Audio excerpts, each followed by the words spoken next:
Hi, welcome to Stringers World. This is the new Yonex V Core Tour 89. It comes in with an 89 square inch head, 16 by 20 string pattern. It's 325 grams and a standard 27 inch length.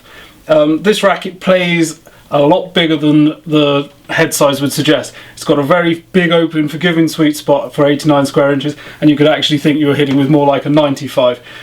Produces a very solid ball. Found hitting flat with it and getting the ball through the court was very easy, but also if you really ripped up on it, as long as you're making decent contact, you can hit a lot of spin with it as well. Serving with it was very easy. You definitely got out exactly what you put in, and if you were nice and relaxed and smooth through the swing, the racket would really get the ball through the court, put your opponent under pressure. Being a mid-size heavy player's frame, when you come to the net there's loads of feel, and this one was no different. Very good up at the net. Overall, if you can manage a 325 gram racket and you're not put off by an 89 square inch head, this is a great racket to try out. Yonex have done a superb job, and I thoroughly enjoyed this playtest. Finn?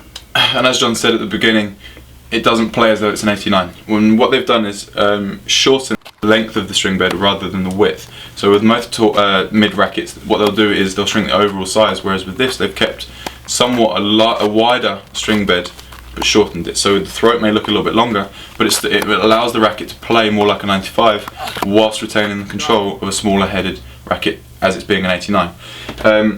And as you get that feeling, you really get a solid shot on every stroke, whether it's a slice backhand, whether it's a forehand, whether you're hitting a serve out wide, whatever it is, you get loads of feel, loads of comfort, and equally, it's quite a surprising amount of power out of it. It is a very stiff racket. It's quite tough to play with, but if you've got the ability, the technique, and you can put what it needs into it, you're going to get great results out of it.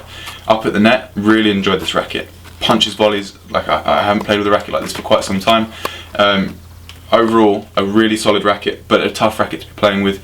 As I said, if you've got the ability and the technique to go through with it, definitely worth a check out for a small-headed tour-like racket.